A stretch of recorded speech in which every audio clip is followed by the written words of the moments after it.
उज्जैन, जिसे संस्कृत साहित्य में अवंतिका, विशाला, कुशस्थली, पद्मावती, कनकश्रृंगा, स्वर्णश्रृंगा, प्रतिकल्पा, कुमुदवती और अमरावती के नाम से पुकारा गया।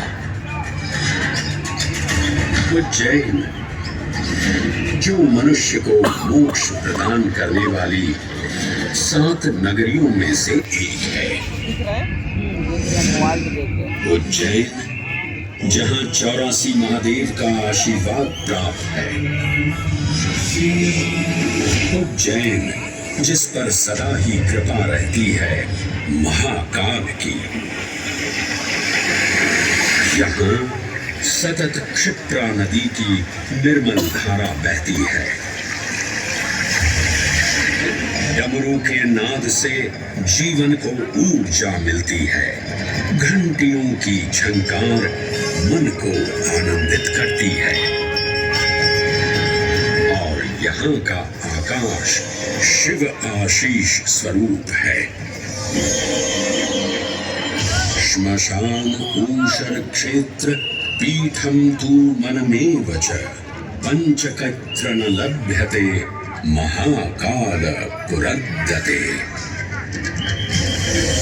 अर्थात यहाँ पर श्मशान, ऊषर यानी अनुपजाऊ भूमि, क्षेत्र अर्थात पवित्र भूमि, पीठ यानी शक्ति स्थान और मन अर्थात आध्यात्मिक शांति का स्थल पांचों एक ही स्थान पर उपलब्ध है।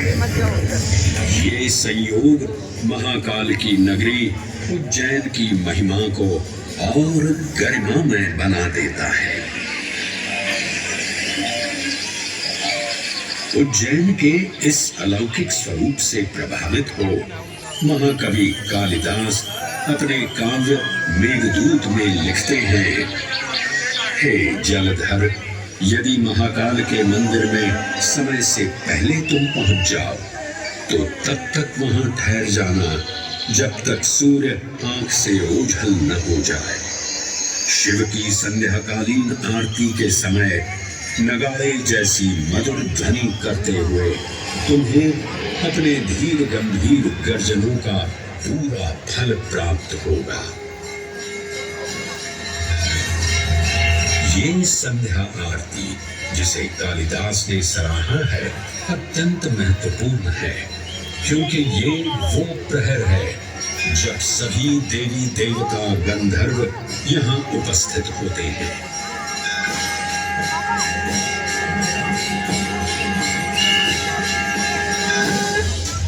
उज्जैन की महिमा अद्वितीय है। सतयुग, त्रेता युग, द्वापर युग और कलयुग, हर युग में इसका अप्रतिम महत्व रहा है।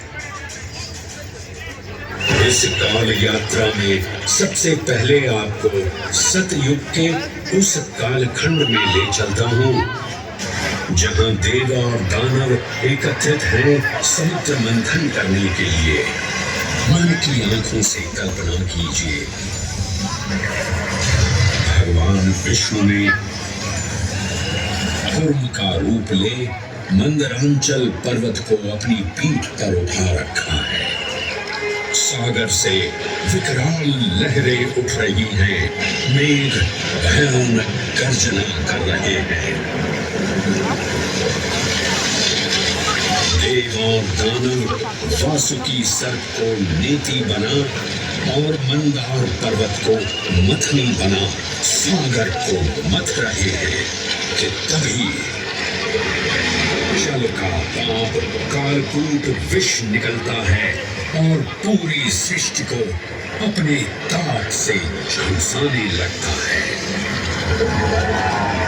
इस भयावह स्थिति ने देवताओं और असुरों के बीच हाहाकार मचा दिया। यह कैसा अनर्थ है? लक्ष्य था अमृतत्व का, पर अब मृत्यु की विकराल छवि हमारी आंखों के समक्ष मंडरा रही है। इस भयंकर संकट से केवल वही उद्धारकर्ता मुक्ति दिला सकते हैं। जो समस्त विश्व के परम संरक्षक हैं। तभी सब महादेव की शरण में जाते हैं और पुकार लगाते हैं, ओम नमो भगवते रुद्राय। और फिर तुष्टा महादेव भक्तों की गुहार सुनते हैं, कैलाश से उतरते हैं, विष को अपनी अंजुलि में भर अपने कंठ में धारण करते हैं।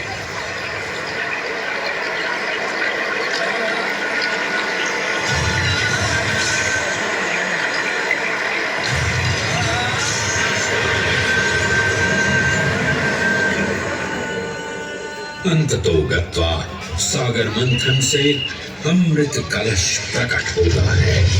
जैसे ही अमृत प्रकट हुआ, दानवों ने इसे केवल अपने आधिपत्य में लेने की आकांक्षा प्रकट की और संघर्ष छिड़ गया। आज यदि हम इस अमृत को प्राप्त कर सकें तो हम देवताओं पर हमेशा के लिए प्रभुत्व स्थापित कर पाएंगे। अमृत अपात्र हाथों में ना जा पाए, क्योंकि ये अपनी शक्ति का असीम दुरुपयोग करेंगे। इस अराजकता के परिणाम स्वरूप अमृत की कुछ बूंदें छलकी और पृथ्वी तक पहुंच गई। 4 स्थलों पर स्पर्श हुआ इन बूंदों का, हरिद्वार, प्रयागराज, नासिक और उज्जैन। अमृत की इन्हीं बूंदों के कारण उज्जैन में हर 12 वर्ष पर कुंभ सिंहस्थ मेले का आयोजन होता है। भगवान शिव की लीला देखिए, लोक कल्याण के लिए स्वयं विषपान किया और अपनी नगरी पर अमृत वर्षा करवाई।